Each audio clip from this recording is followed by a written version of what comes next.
Alright, so this is the key to test 2, and this is version 1 of test 2. So number 1, you want to find the distance of the segment whose endpoints are negative 5, 2, and 2, negative 6. Alright, and so one way to do that is to use the distance formula. So here's a distance formula.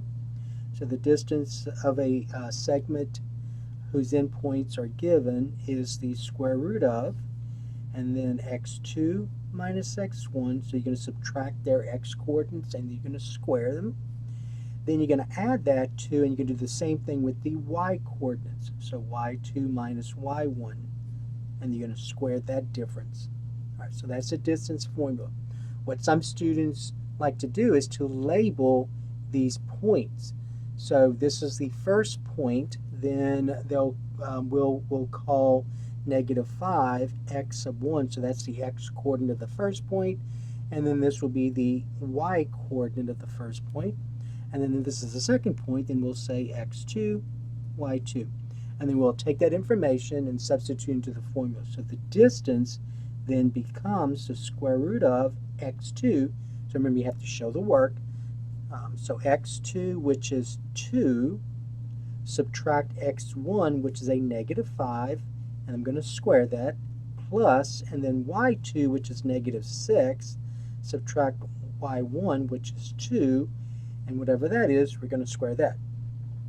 Okay, so now let's go ahead and simplify the parentheses. So I get the square root of, now remember 2 subtract negative 5 means 2 plus the opposite of a negative 5, which is a positive 5. So meaning you can rewrite this as 2 plus 5 squared. And then for this one, same thing, you could say negative 6 subtract 2 means negative 6 plus the opposite of 2, which is a negative 2. So both of these are equivalent.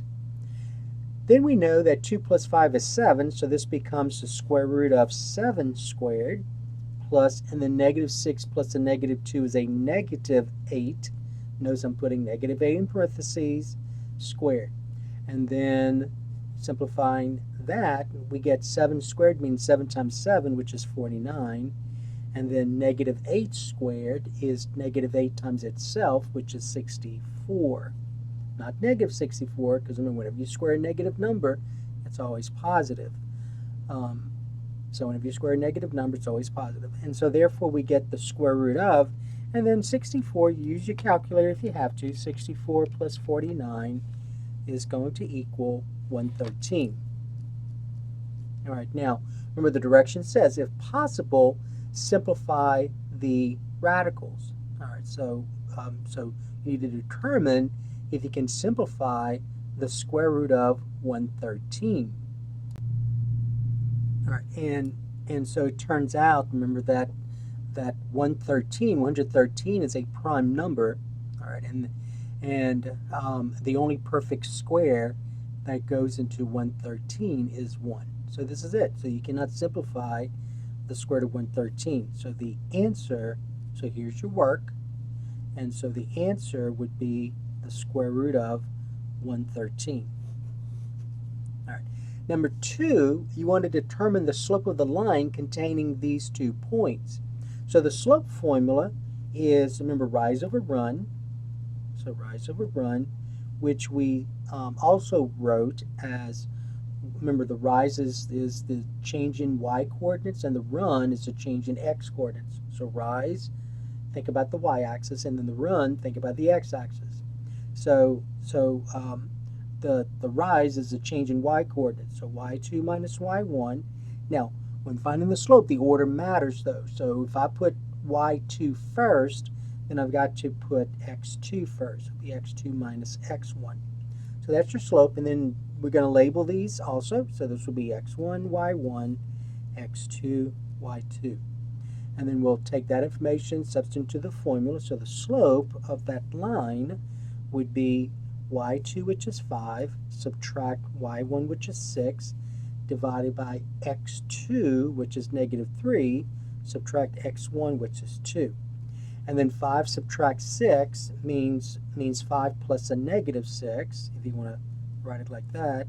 and then negative 3 subtract 2 means negative 3 plus a negative 2. 5 plus a negative 6 is a negative 1. Negative 3 and a negative 2 is a negative 5, but you have to remember that a negative divided by negative is a positive, so you need to write the answer as 1/5. So the slope is 1/5. All right, so that will be your answer. Now in part B, you want to take this equation here, this linear equation or the equation of a line, and you want to write it in slope-intercept form. All right, so to write this in slope-intercept form, and the slope-intercept form is y equals mx plus b. So you have to get y by itself, and then once you get y by itself, the coefficient of x is your slope, and the constant is your y-intercept. That's where the graph's going to cross the y-axis. So to get y by itself, let's go ahead and isolate the positive 5y, and so we're going to subtract 3x from both sides. And so I'm going to get 5y, so this is the work, you have to show the work. So 5y equals negative 3x plus 15. So that's what this is right here. Then to get y by itself, we're going to go ahead and divide both sides by 5. And then 5 divided by 5 is 1. 1 times y is y. And I'm going to take this, and I'm going to write it as two fractions. So this becomes negative 3/5 x. So negative 3/5 x. And then 15 divided by 5, which is 3, so plus 3. All right, so you had to simplify 15 divided by 5 to get 3. So this is your slope-intercept form. So there's the answer for that part, slope-intercept form. Once you write in slope-intercept form, then you can indicate the slope and the y-intercept. So the slope then would be the coefficient of x, which is negative 3/5. Not negative 3/5 x, is the number you're multiplying x by. That's the slope. And then the y-intercept, so b, is this constant, so that's 3. So that's where the graph's going to cross the y-axis. And that's it. So there's the work you have to do to get it in slope-intercept form. Once you get it in slope-intercept form, then you can determine the slope and the y-intercept. All right, so that's number 2. All right, now number 3. Okay, so number 3, we have this problem. So you want to find the equation of a line whose slope is 2/3 and contains the point negative 6, 5. And you want to write the equation in slope-intercept form. All right, so there are a couple of ways you could do this. You could use approach number 1, and approach number 1 would be to use point-slope form. And so if I use point-slope form, then this will be your work. So remember, point slope form is this: y minus y1 equals the slope times x minus x1. And then we'll take that information and substitute into here. Now when I do that, you know your slope is 2/3. So that's given. And you know that a point on the line is negative 6, 5. And so negative 6, so that's a point on this line right here. So negative 6 will be represented as x1, and then 5 will be represented as y1. So we'll take all this information, substitute into the point slope form. So we get y minus y1, which is 5, equals the slope, which is 2/3, times x minus x1, which is a negative 6. Then simplifying this, we get y minus 5 equals 2/3 times x, and then x subtract a negative 6 means x plus 6. Then now remember, you want to write the answer in slope-intercept form though, so you want your final answer in slope-intercept form. So let's go ahead and get rid of this parentheses. So we get y minus 5 equals 2/3 x, and then 2/3 times 6. So we got to figure out what 2/3 times 6 is. So 2/3 times 6, 6 divided by 1, so I can reduce before I multiply. Or you can multiply first. You can say 2 times 6 is 12, and then 3 times 1 is 3, and 12 divided by 3 is 4. Or if you want to, you could have reduced first. So 3 divided by 3 is 1, 6 divided by 3 is 2, 2 times 2 is 4, 1 times 1 is 1, and 4 divided by 1 is 4. So regardless of which approach you use, you get 4 in both cases. And so this will be plus 4. Then to get y by itself, right now I'm subtracting 5, so the answer would be to add 5. And so therefore I get y equals, so this is 0 right here, combining like terms. So I get y equals 2/3 x plus 9. So that is the answer in slope-intercept form. So that was what you had to write the answer in. All right, so that's approach 1. So there's the work using point-slope form. Now, some of you may have used slope-intercept form, so it'll be approach 2. So slope-intercept form. And then slope-intercept form is y equals mx plus b.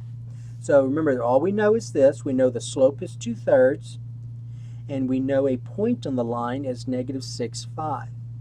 Now, if I'm going to write, remember, the answer has to be in slope-intercept form, which is what I'm using. So if I'm going to write the answer in slope-intercept form, if I want the answer in slope-intercept form, then I've got to know the slope and the y-intercept. All I know here is the slope. This is not the y-intercept. In fact, this point lies in, so we go to the left 6 and then up 5, so it lies in the second quadrant. So it does not lie on the y-axis. So what we have to do then is we got to figure out what b is. So to figure out what b is, we got to substitute a number for y, a number for m, and a number for x. And we know what m is. M is this. So your question may be, well, what's y and x? Well, y and x are these coordinates. So this is your x, this is your y. And so then we're going to get y, which is -6, equals the slope, which is 2/3, times, y, which is 5, y, which is 5, equals the slope, which is 2/3, times x, which is -6, plus b. Now let's go ahead and simplify 2/3 times -6. All right, so 2/3 times -6. I'm going to write -6 and -6 divided by 1. I'm going to go ahead and reduce. We could multiply just like we did above.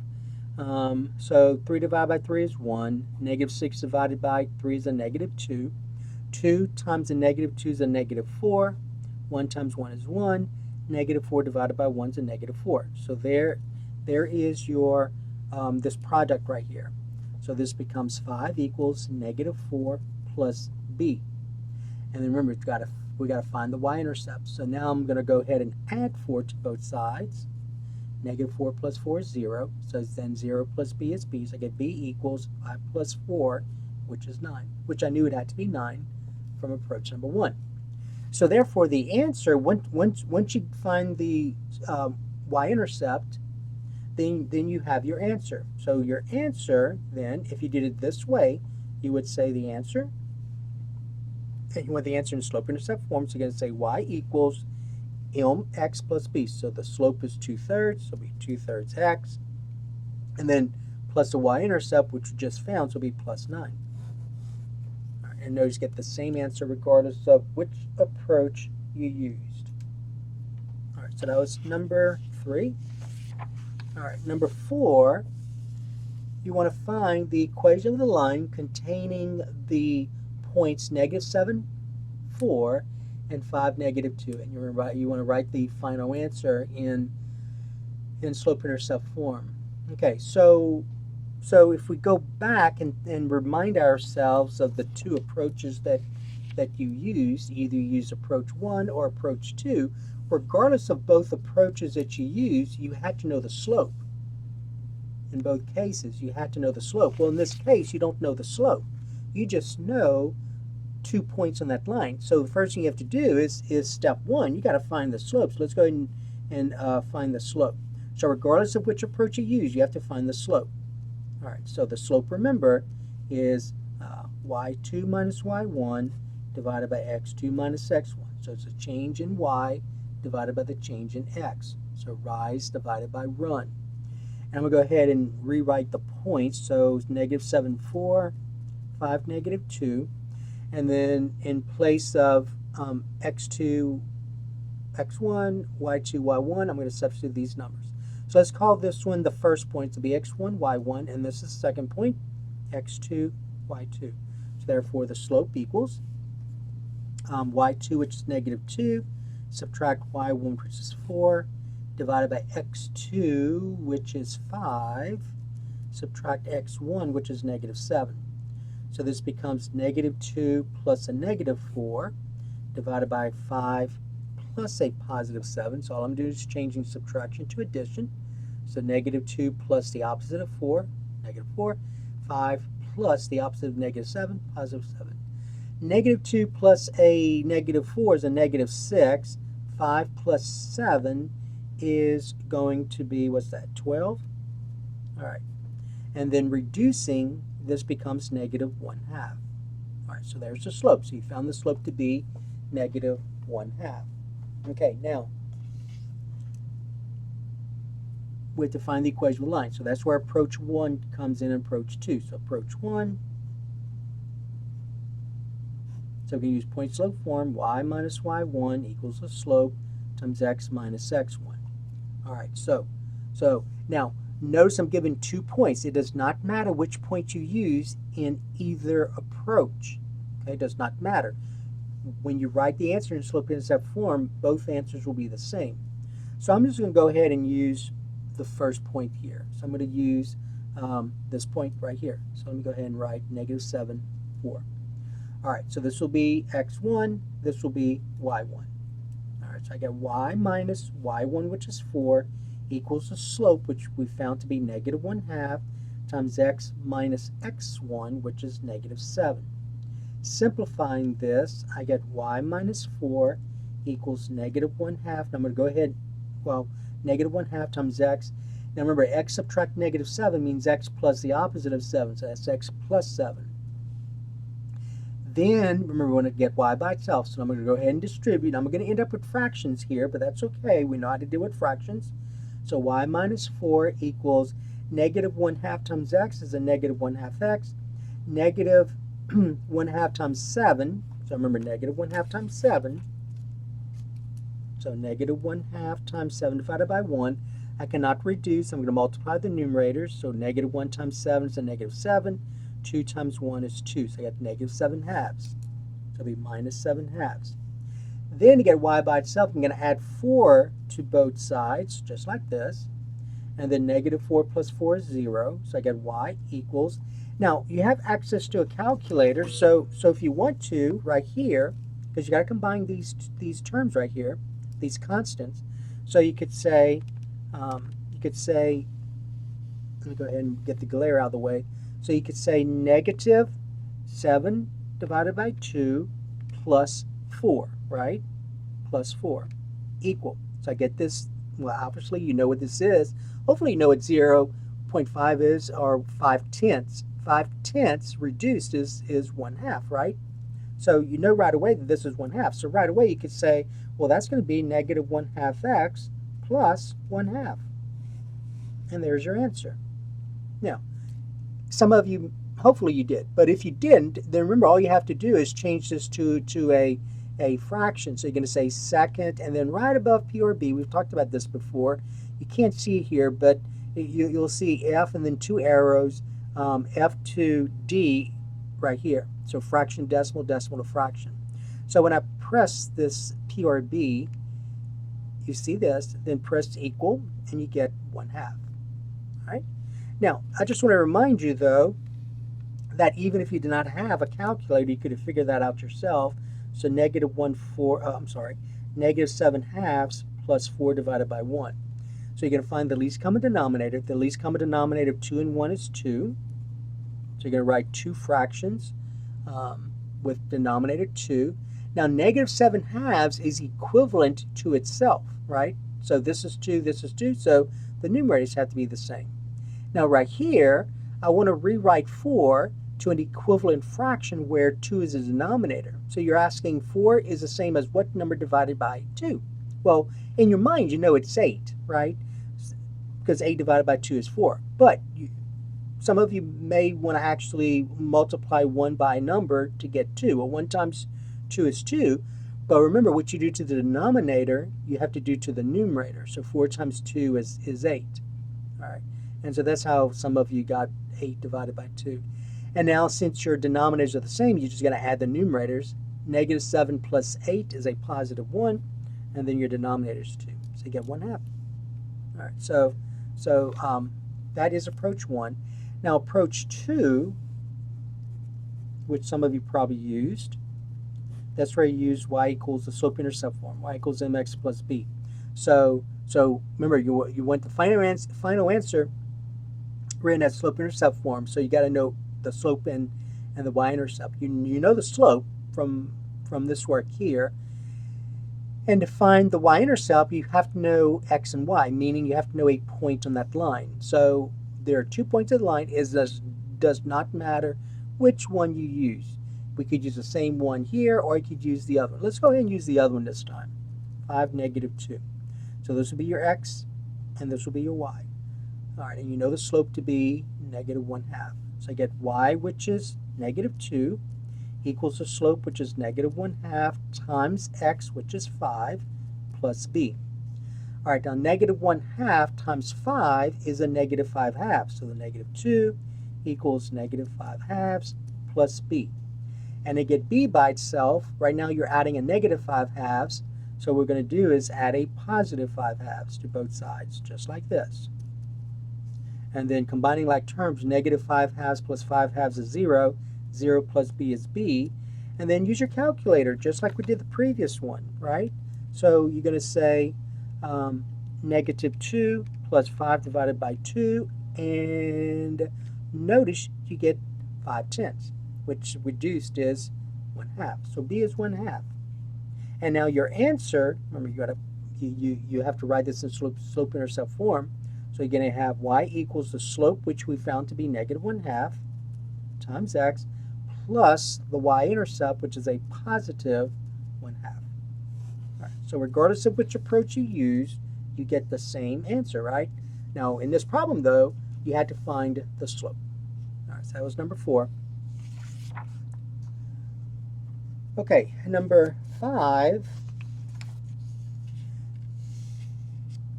You want to determine the equation of the line that has slope -3 and is perpendicular to the line containing the point 6, -9. All right, so basically here you have 2 lines. You have a line that has this slope, and that line that has this slope is perpendicular to another line that all you know is that it has this point.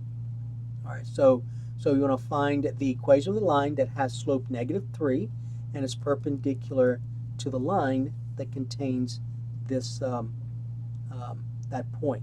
All right, so all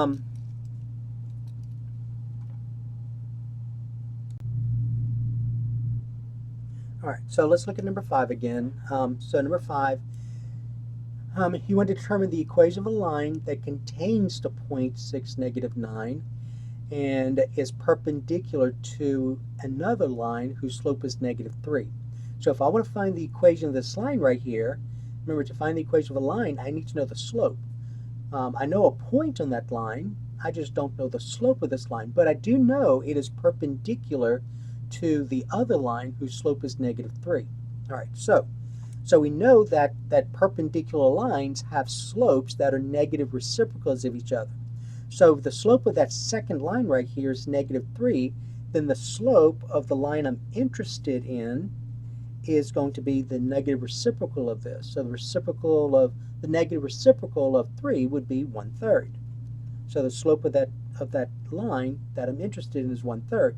And I know a point on that line. A point of that line is 6, -9. And then all you do is those 2 approaches. So approach 1, y minus y1 equals the slope times x minus x1. So the point slope form.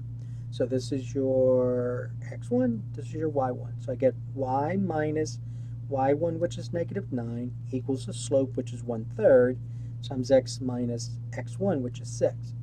So this becomes y plus 9 equal, and then distributing 1/3, we get 1/3 x, and then 1/3 times a -6 is a -2. And then subtracting 9 from both sides, I get y equals 1/3 x, and then that's minus, 11? And so there's your answer in slope-intercept form. All right. Now approach 2, just like in the other problems we've done. That's where you're going to use slope-intercept form. And if I'm going to do if I'm going to use this, then I've got to substitute for y, m, and x. I got to find the y-intercept. So I know a point of that line. A point of that line is 6, 9. So that's 6, 9, 6, negative 9 rather. So that's 6, negative 9. This is your x, this is your y, and then the slope is positive 1/3. And so I get y, which is negative 9, equals the slope, which is 1/3, times x, which is 6, and then plus b. 1/3 of 6 is 2, so negative 9 equals 2 plus b. And subtracting 2 from both sides, I get negative 11 equals b. So there's your y-intercept. So therefore your answer, then you're going to say y equals the slope, which is 1/3, times x, plus the y-intercept, which is negative 11. All right? So either approach is fine. So remember, you're told that these two lines are perpendicular. So if that other line has slope negative 1/3, then the line I'm interested in has slope positive 1/3. So the negative reciprocal. And then to find the equation of that line, you have to know the slope and a point. I know a point. I just had to find the slope. And the slope of that line is the negative reciprocal of the slope of this other line, because the two lines are perpendicular. All right, so that's number 5. Okay, number 6, you're told that the center of a circle is negative 5, 4, and the radius is square root of 5. And you want to write the equation in standard form. So remember, standard form is x minus h squared plus y minus k squared equals r squared. So that's the standard form for the equation of the circle. So this point right here, negative 5, 4, you're told it's the center. So the center, remember in terms of this equation, the center is denoted as hk. And the radius you're told is the square root of 5. And so I'm going to take this information, I'm going to substitute into the formula. So I get x minus h, which is negative 5 squared, plus y minus k, which is 4 squared, equal the radius, which is square root of 5 squared. And then just simplifying this like we did in the lessons, x subtract negative 4, you need to rewrite that as x subtract negative 5, you need to rewrite this as x plus 5 squared, and then leave this as y minus 4 squared, equal, now the square root of 5 squared, you have to remember the square root of 5 squared means the square root of 5 times the square root of 5, right? Which is the square root of 25. 5 times 5 is 25. 25 is a perfect square. The square root of 25 is 5. So you have to write this as 5. And that would be your answer. Okay? Now, in part B, you're given an equation in standard form, and you have to find the center and the radius. So some students make a mistake, and they want to say that the center is a positive 7 and a negative 2, and that's not true. So remember the standard form. So standard form is x minus h squared plus y minus k squared equals r squared. And so what you need to do is to rewrite this in this approach, so that way you can easily determine h and k. So x plus 7, remember, means the same thing as x subtracting negative 7, so h then is negative 7, not positive 7. And then plus y minus 2, so k is a positive 2, and then that's equal to 8, and then r squared equals 8. So your center is easy to determine. Your center is a negative 7, positive 2. And to find the radius, we know that r squared equals 8, right? R squared equals 8. So that means that if I take the square root of both sides, I get r equals the square root of 8. And then I think the direction says simplify the radicals. So a perfect square that goes to the 8 besides 1 is 4. So it'll be square root of 4 square root of 2. So it'll be 2 square root of 2. So your radius then would be 2 square root of 2. All right, so that was number 6. All right, number 7, you're told that the general form of the equation of a circle is given, and you want to write this equation in standard form. Now, you have to use completing the square. So what I needed to see was this. So you're going to group the x's together, which it already the terms already are. You're going to group the terms that have factors of y together, which they're already grouped, and you're going to bring the constant to the other side, which is already there. And then what you need to do is this. So you're going to say x squared minus 8x, and you're going to add some number here. And then you're going to do the same thing with the other group. So you're going to say plus y squared plus 12y, and then you're going to add some number, and that's going to equal negative 7. Now remember, what you add here, you have to add to the other side. So you're going to, whatever this is, you're going to add it here, and whatever that is, you're going to add it here also. Now the question becomes, what is it that I add here? Well, remember, you want to make this trinomial a perfect square trinomial, so meaning that when you factor it, it will be a binomial times itself. So to make this a perfect square trinomial, then you got to do this process. So you're going to take the coefficient of x, which is negative 8. You can divide by 2. You always divide by 2. Whatever that is, you're going to square it. Well, negative 8 divided by 2 is a negative 4. And when I square negative 4, I get 16. So that's what you're going to put here. But what I add here, I have to add here. Okay? Then you can do the same thing with the second group. So you're going to take the coefficient of y, which is 12. You can divide that by 2. And whatever that is, you're going to square it. Well, 12 divided by 2 is 6, and 6 squared is 36. So you're going to add 36 here and add 36 here. And so therefore, when you factor x squared minus 8x plus 16, this can be factored as x minus 4 squared. And then when you factor, this is now a perfect square trinomial. So therefore, when you factor it, you'll get you'll get a binomial squared. So y squared plus 12y plus 36 is y plus 6 squared.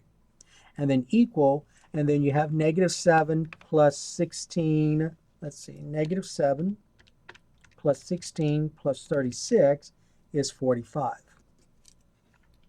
And I think that's all. So that you're done. You want to write the answer in standard form. All right. Okay, number 8, you want to solve the following system using substitution. Now remember, always follow direction. Direction said substitution. And so to do substitution, you have to pick one of those equations and then solve for a variable. And always be strategic. Look at what you have. You don't want to try and use fractions in here. You can, but sometimes when you use fractions, when fractions are involved, errors occur. But if you look at this and you look at that second equation, the coefficient of y is a positive 1. So let's go ahead and solve for y. So step 1 then would be to solve y. If I solve for any other variable in either this equation, or if I solve for x here, I'm getting up with fractions. But if I solve for y, I don't have a fraction. Watch what happens. So if I take 2x plus y equal 5, and I get y by itself, I'm going to go ahead and subtract 2x from both sides. I get y equals negative 2x plus 5. Now, remember, this says substitution. So once you solve for y, then you're going to take that expression here, and you go back to the other equation, and wherever you see the variable y, you're going to substitute that expression. So that's the idea of substitution. So this becomes 3x minus 2 times y, and in place of y, I'm going to substitute that expression, negative 2x plus 5, and then that's going to equal 4. So 3x minus 2 times y is this. That's what you see here. So 3x minus 2y equal 4. And then we solve for x. So let's go ahead and get rid of the parentheses. So I get 3x, negative 2 times a negative 2x is a positive 4x. Negative 2 times 5 is a negative 10 equal 4. 3x plus 4x is 7x minus 10 equal 4. Adding 10 to both sides, I get 7x equal 14. And then to solve for x, we're going to go ahead and divide both sides by 7, and I get x to be 2. So I found the x-coordinate of my solution. So the x-coordinate of my solution is 2. Now we got to find y. And to find y, we go back to either of those equations. It does not matter which one, some students will go back to this because that's where they got y by itself. But remember, you could have easily made a mistake here. The guidelines is to always go back to the original, to one of the original equations. So let's go ahead and use the first one. So to find y, I'm going to go ahead and use the first equation. And in place of x, I'm going to substitute 2. So this becomes 3 times 2 minus 2y equal 4. 3 times 2 is 6. So I get 6 minus 2y equal 4. Subtracting 6 from both sides because I'm trying to get y by itself. 6 minus 6 is 0. 0 and a negative 2y is a negative 2y equal, and then 4 and a negative 6 is a negative 2. Then divide both sides by negative 2. I get my y coordinate to be negative 2 divided by 2 is a negative 1. And so there's your y coordinate. So the solution to the system will be when x is 2 and y is negative 1. As an ordered pair, if you write as a point, remember x and then y. So you'd say 2 comma negative 1. All right. Now, notice that this is how I got y by using the first one. Now, if you use the second one, you should get the same thing, right? So watch. If I use 2x plus y equal 5, so in place of x, I'm going to substitute 2. So I get 2 times 2 plus y equal 5. So that's 4. 4 plus y equal 5. Subtract 4 from both sides. 4 minus 4 is 0. So I get y equal 5 minus 4 is oops. I'm trying to, maybe I made a mistake here. Let's see. Somewhere made a mistake because I'm not getting the same thing. Let's see. 2x plus y equal 5, right? So x is 2. So 2 times 2 is 4. So maybe I made a mistake here. Oops, I did. Right here, negative 2. Remember this, I'm dividing by negative 2. I forgot to put negative right here. So negative 2 divided by negative 2 is a positive 1. So this is a positive 1. All right, so be careful. You could, this can easily be an error right here that you forget about. So you got to divide both sides by negative 2. All right. And the only reason why I went back and I realized that was because I checked in the original equation as well. All right, so be careful. All right, so that was number 8. Okay, let's look at number 9. Number 9, this time you want to solve this system by addition elimination. All right, so to do that, at some point I want to add those two equations. That's the idea of that addition.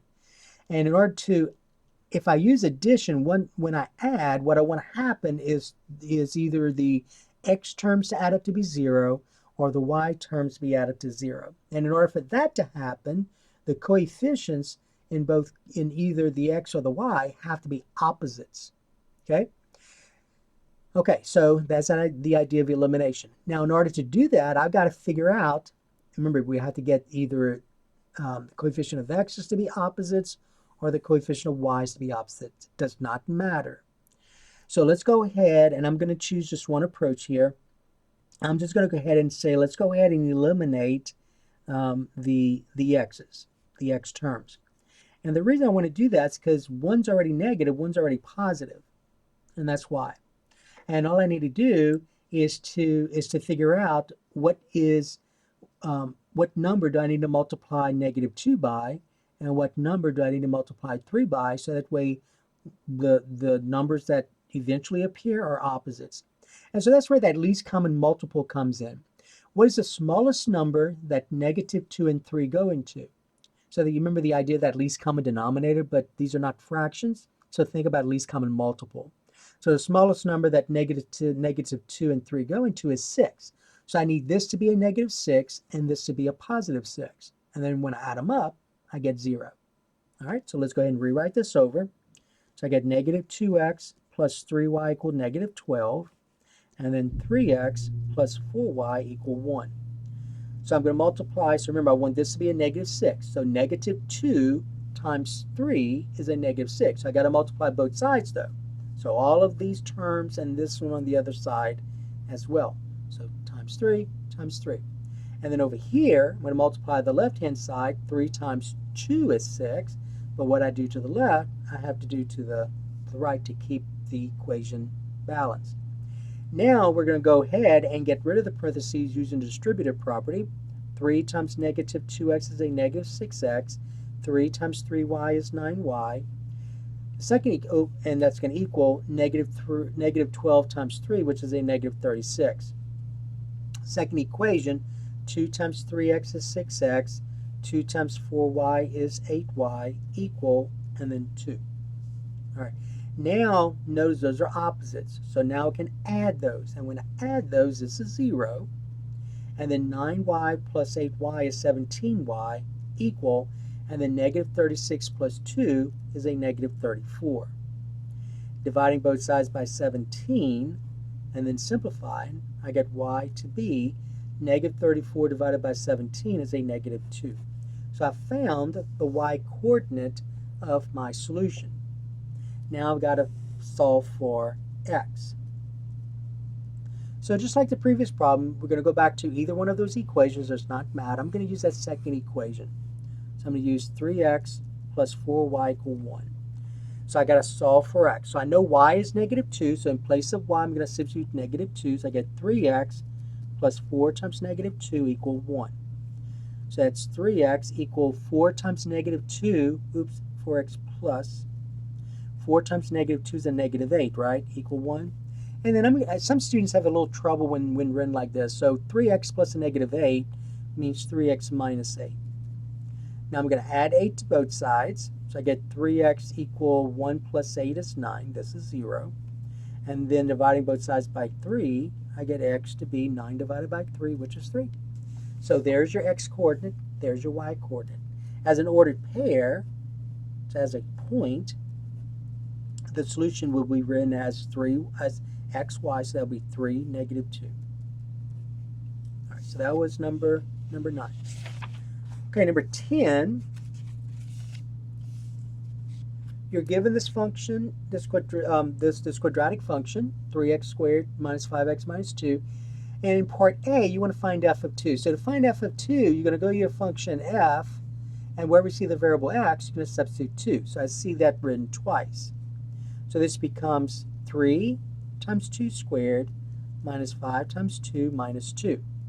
Now, order of operations, you're going to square first. 2 times 2 is 4. So that's 3 times 4. Let's go ahead and multiply this out. So negative 5 times 2 is negative 10, and then minus 2. So 3 times 4 is 12. 12 minus 10 minus 2. 12 subtract 10 is 2, and then 2 subtract 2 is 0. So f of 2 is equal to 0. All right, now we got to find, now notice whenever you substitute a number, you're going to end up with a number here. So when you have a quadratic function or any function with one variable, you're going to end up with a number. Over here, I'm substituting a variable expression. So chances are my solution is going to be a variable expression. So let's go ahead and figure that out. So this becomes, so let me go ahead and rewrite the function. So here's my function. So 3x squared minus 5x minus 2. So wherever we see the variable x, I'm going to substitute x minus 3. So then you're going to say f of x minus 3 is going to equal 3 times, in place of x, I'm going to substitute x minus 3. But remember, you're squaring that. So, and then you're going to say subtract 5 times x, and in place of x, you're going to substitute x minus 3. And then subtract 2. So notice 3x squared minus 5x minus 2. So now you're substituting in place of x, you're substituting x minus 3. In place of x, you're substituting x minus 3. Now you got to simplify this. So let's go ahead and get rid of the parentheses. Now remember, order of operations. So you don't distribute and then square. You got to square first. You got to do exponents, then you multiply. So I get 3 times, and then if I multiply, let me go ahead and do that here. X minus 3 times itself, and then FOIL, I get x times x is x squared. The outer is negative 3x. The inner is also a negative 3x. And remember, whenever you square a binomial, the outer and the inner are going to be identical. And then negative 3 times a negative 3 is a positive 9. Combining like terms, I get x squared. A negative 3x and a negative 3x is a negative 6x, and then plus 9. So that's going to go here. So that's x squared minus 6x plus 9. Now let's go ahead and distribute here. So I get negative 5x, and then negative 5 times negative 3 is a positive 15 minus 2. So here I can distribute because this is raised to the first power. So if I do exponents, x minus 3 to the first is x minus 3, and then you distribute. But here, x minus 3 squared is this, and now I distribute. Okay? So I get 3 times x squared is 3x squared. 3 times negative 6x is a negative 18x. 3 times 9 is 27. And then rewriting everything else over. And then combining like terms, I get 3x squared. A negative 18x and a negative 5x is a negative 23x. This is 27. So 27 plus 15 minus 2. All right, so 27. So 27 plus 15 minus 2 is 40. So it becomes plus 40. And so therefore your answer, you're going to say f of x minus 3 is going to equal 3x squared minus 23x plus 40. All right, so that was number 10B. Okay, number 11, you're given a graph and you want to find this information. So notice this is a closed circle and this is a closed circle. Okay, there are no arrows involved. All right, but you want to find f of negative 6. So remember, f of negative 6 means what is the y value when x is negative 6? So here's, you can't see it here, but this is negative 6. So the point on the graph that corresponds to negative 6 is right here. And so that the coordinates of that point is negative 6 comma negative 2.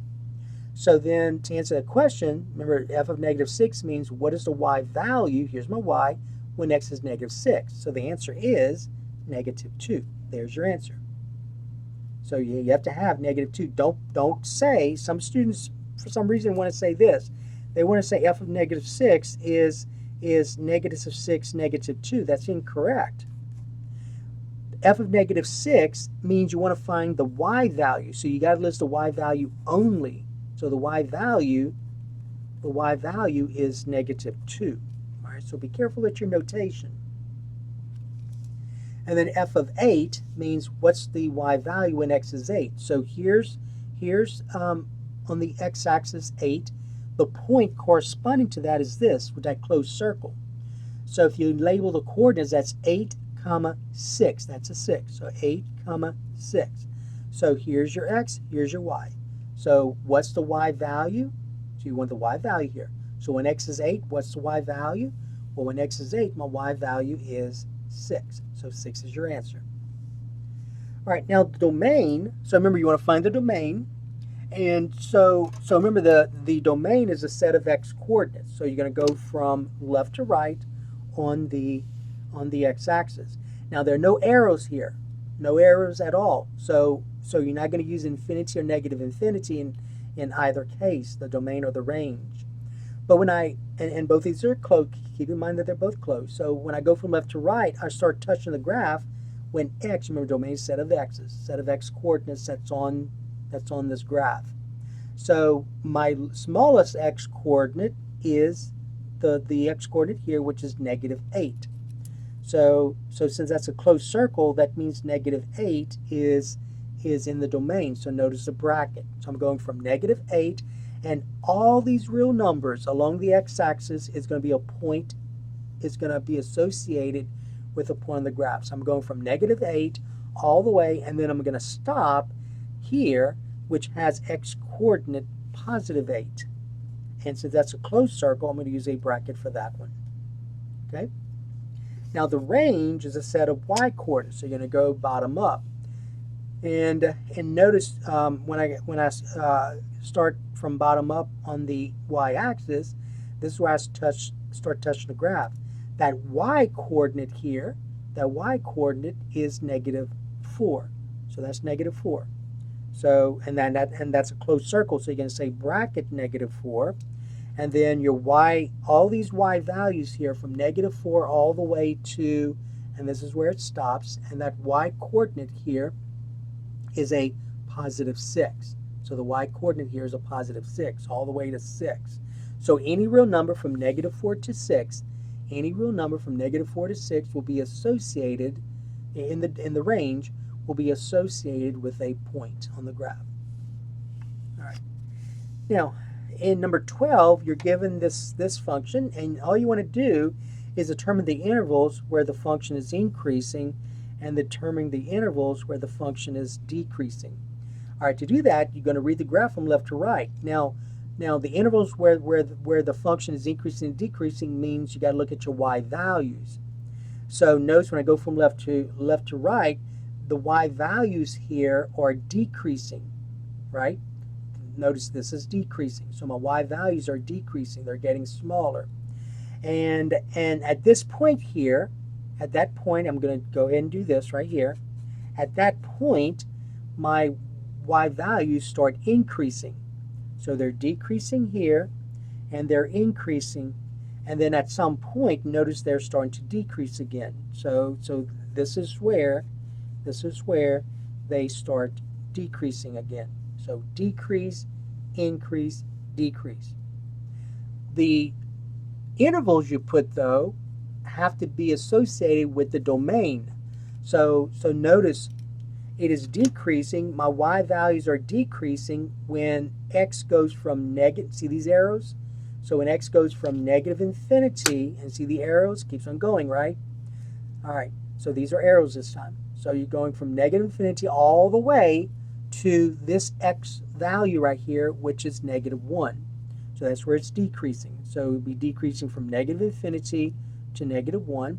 And remember, when we talk about increasing, decreasing, it's always intervals.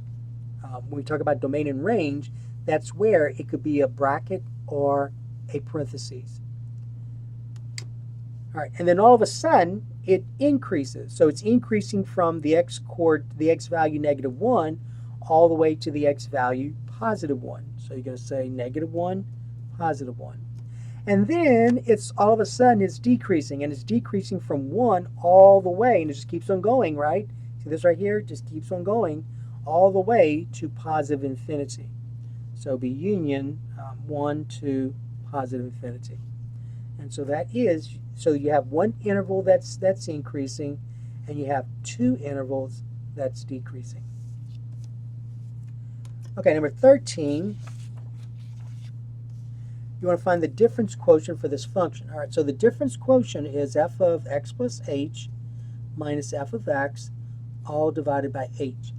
And what many students would do is they would do this in steps. So they'll find f of x plus h first. So let's do that approach first. So let's go ahead and find step 1. You're going to find f of x plus h.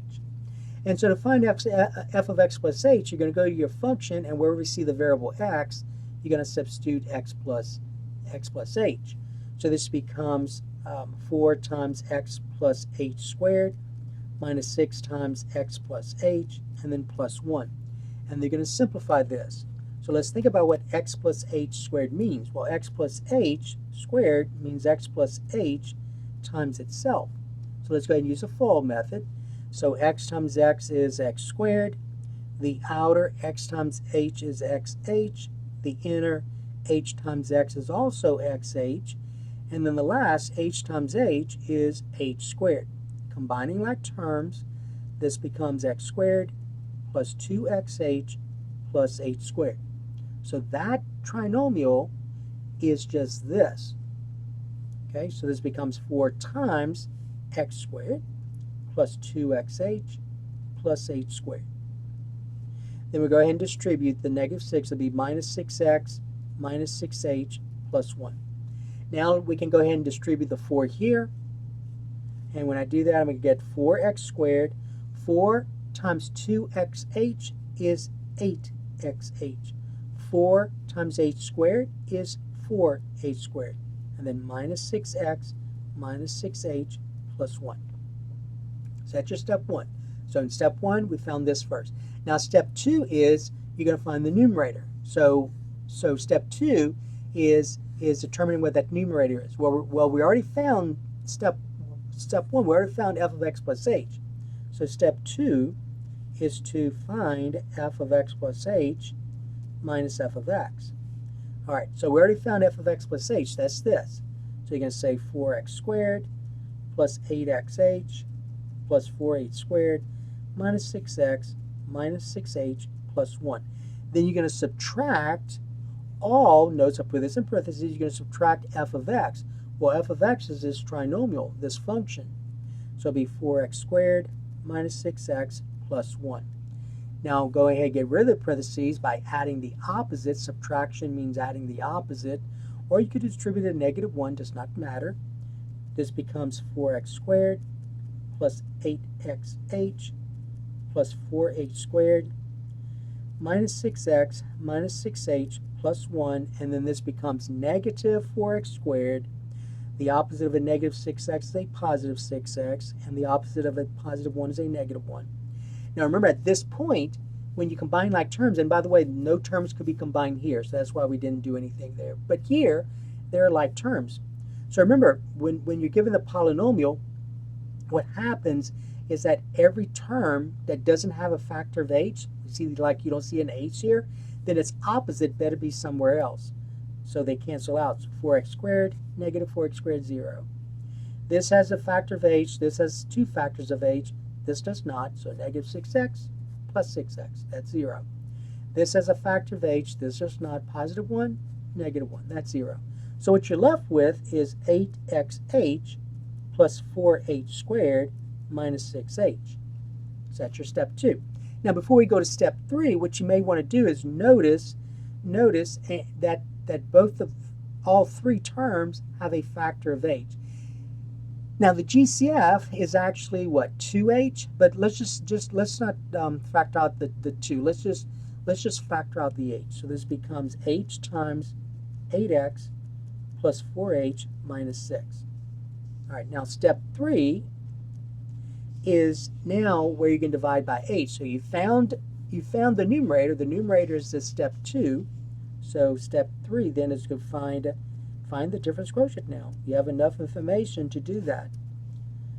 So you found the numerator. The numerator is now this. See this right here? That's your numerator. So it'll be h times 8x plus 4h minus 6. All divided by h. And now notice the h's divide out, and you have your answer. So the answer is 8x plus 4h minus 6. That's your answer. Okay?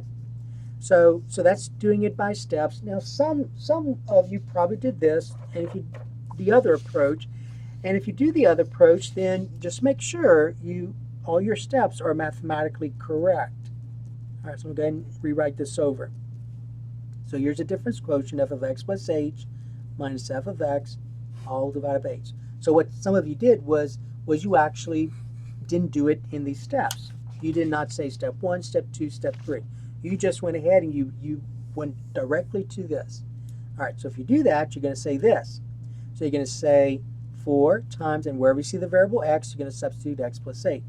So 4 times x plus h squared minus 6 times x plus h plus 1.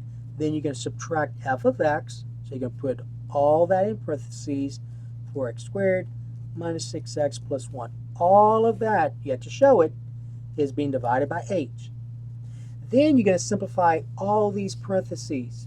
So you're going to have to figure out what x plus h squared, which you already did. So your next step would be to say 4 times, and then once you figure out what x plus h squared, you're going to say x squared plus 2xh plus h squared. Then you can go ahead and distribute this one. So minus 6x minus 6h plus 1. Then take the opposite of this, minus 4x squared. The opposite of negative 6x is plus 6x. And the opposite of positive 1 is negative 1. All of that's being divided by h. Then let's go ahead and get rid of this parentheses, distribute the 4. I get 4x squared plus 8xh plus 4h squared minus 6x minus 6h plus 1 minus 4x squared plus 6x minus 1. All of that, notice divide by h, divide by h, divide by h, because that's what you're doing, dividing by h, divide by h. Now you can combine like terms, so 4x squared, negative 4x squared, negative 6x, positive 6x, positive 1, negative 1, all zeros. And so therefore you're left with 8xh plus 4h squared minus 6h divided by h. And then notice that all of these has at least one factor of h, so I'm going to factor out the h. So h times 8x plus 4h minus 6, all divided by h. The h's divide out, and you get your answer, 8x plus 4h minus 6. And so there's your answer. And notice it's the same thing as this one. All right, so either one approach, but notice the work that had to be done. All right, and then finally 14. So in 14, you're given a piecewise function, and you want to find these function values. All right, so I want to find f of 4. So notice, though, you're going to go to your function f. The problem is that function f has 3 rules. You're going to use this one if x is greater than 3. You're going to use this rule if x is equal to 3. And you're going to use this rule if x is less than 3. Well, in this case, x is 4. Well, 4 is greater than 3 in it. So you can use this rule. So for 4a, you're going to use 2x minus 1. So in place of x, you're going to substitute 4. So it becomes 2 times 4 minus 1. So that's 8 minus 1, which is 7. So the answer there is 7. Part B is negative 2. Well, negative 2 is less than 3, so you can use this rule. So for that one, you're going to use 6x minus 2. So where we see the variable x, you can substitute negative 2. So it becomes 6 times negative 2 minus 2. So that's negative 12 minus 2, which is a negative 14. That equals negative 14. Part C, you find f of 3. So f of 3 is this one. See, 3 is not greater than 3, and 3 is not less than 3, but 3 equals 3. So you're going to use this rule. So for that one, you're going to use x squared minus 1. So in place of x, you're going to substitute 3. So that's 3 squared minus 1. 3 squared is 9. 9 minus 1 is 8. And then f of 5, 5 is greater than 3, so you're going to use that first rule. So for that one, you're going to use 2x minus 1. So that's 2 times 5 minus 1. So that's 10 minus 1, which is 9. And so that's it. So that is the key to version 1 of test 2.